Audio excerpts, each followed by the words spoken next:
Welcome again, I'm Geki. Today I'm going to review El Caballero. It's a game designed by Wolfgang Kramer and Richard Ulrich.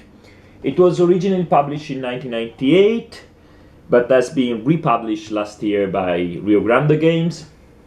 The game is supposed to be a follow-up, a re-implementation of El Grande, which won the Spiel des Jahres a few years before this came out. But actually, according to people who have played both, I have not, there are no many similarities amongst the two of them. The game is a tile placement game mixed with area majority. Takes 2 to 4 players, and it takes around 30 minutes with 2 players, around an hour with 4, and somewhere in between with 3. Although the box states 90 minutes, so for once a mistake on the good side. It's shorter than it looks. I am usually not very big on tile placement games. I don't own many of them. I don't particularly look forward to play this. But this had a nice graphic, big name designer, and certain ideas that from the rules looked very interesting. So let's see how the game actually goes, and then come back and I will give you my overview and opinion of the game. Each turn of El Caballero begins with players playing down one card in front of them. This determines two things. First, the player order, the ice number will go first, and the amount of caballeros, these faces printed on the card, that will be added to a player reserve. The reserve is, the note is shown by these tiles that you turn when you gain stuff, and you flip if you gain more. They go up to 8. They are used both to mark down your reserve, like here I would have 14 in my reserve, and as we will see, to be placed on the board. So when your turn comes, you add your caballeros to your tile, you pick one land tile and add it to the display, like this.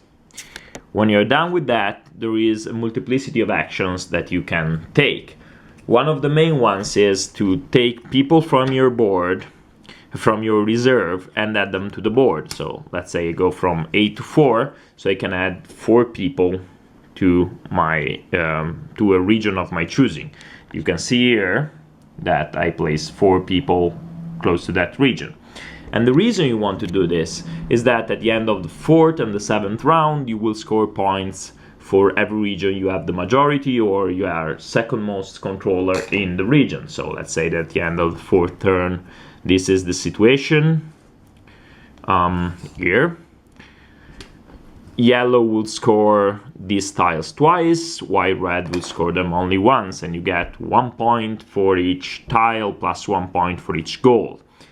Another thing that you can do is, if you are adjacent to seasides, you can place a ship, and that will score you 1 point for each tile connected in the sea zone. Then you can place castillos.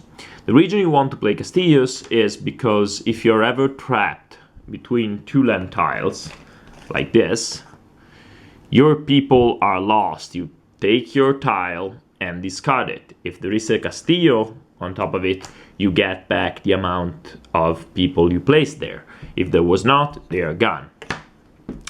And you keep doing this. You can always add to your Caballero tiles, spending points from your reserve, but you can never go over 8. At the end of the 4th and then the 7th round, you count, you score everything that you can score. At the end of the game, whoever has the most points wins. There is also an expanded version in which governors are brought in, and you get to use castillos. Basically, castillos offer you more protection, while governors allow you to score for enclosed seed zones like this.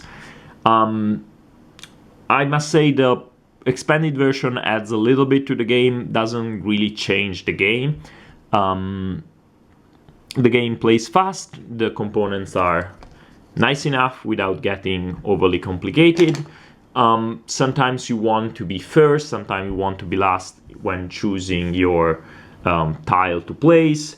There is one card among the 13 that you have, and you will play one each round and you will never get them back. So we will play 7 of your 13 cards. The 9 allows you to play 2 of the map tiles, but for the rest all the cards are functionally the same. The lower the number, the higher the amount of caballeros you get. You want caballeros, but most importantly you want to build a map that works for you. So this, in short, is the game El Caballero. Let's see what I made of it. So, as you have seen, tile placement is a major component of this game. The first thing you do after deciding turn order is you pick one of the tiles and place it on the board. And I feel out of that when I play those kind of games. Spatial reasoning doesn't click with me. Nonetheless, this one had enough variability on the tiles that you were never too hard pressed to choose what to do. Compared to, for example, Carcassonne, you don't need to complete regions or to complete water areas. So you don't need to find that exact tile. You can make do with the tiles that you have. What you must keep an eye on is not to be stranded between 2 land tiles and get your people removed and lost. But so that's a very specific tactical concern on which you can focus. Vice versa, the area majority is something that I really like in games. Although in this one in particular, it had this weird situation in which it was sometimes too easy to put people into a region. When a region was growing big, you would just add people to your own tile in order to make it an 8, the most that you can. And it was far more interesting when more spots were opening up. Vice versa, the sea regions were not area majority based, and so they became just ways to score points depending on how things went. So I am not too thrilled with that. On the other hand, though, the gameplay is fast. You have to balance out if you want to go first or last and how many caballeros you want. You may sometimes want to place ships right away and then to increase your scoring. You may select few small regions to have a total dominion on it, or going and try for the big scoring with the big region on which you are first. There is immense variability in how the tiles come out. The few games that I have played, there was never a setup that looked even remotely similar to others, because all of the tiles have sea and land, but they are combined in different ways, and having or not having gold can be very different, and you always have to keep an eye on what other people are doing. It's a very tight and cutthroat game.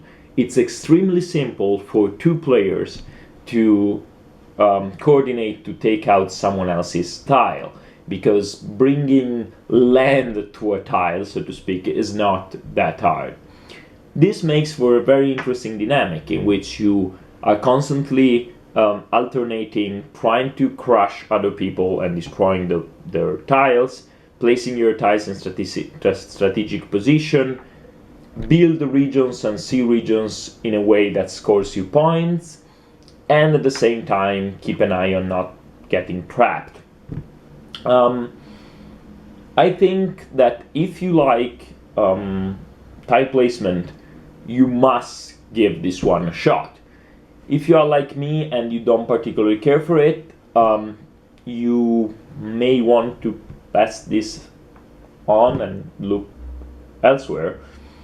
Although, if you want a fast game that again plays around 45 minutes, it's engaging, it has decent components and nice styles, although not too original and various, this can be a good pick. The game is cheap,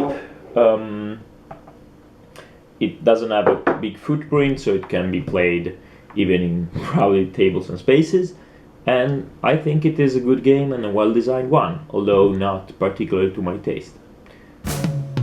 Have fun. Bye.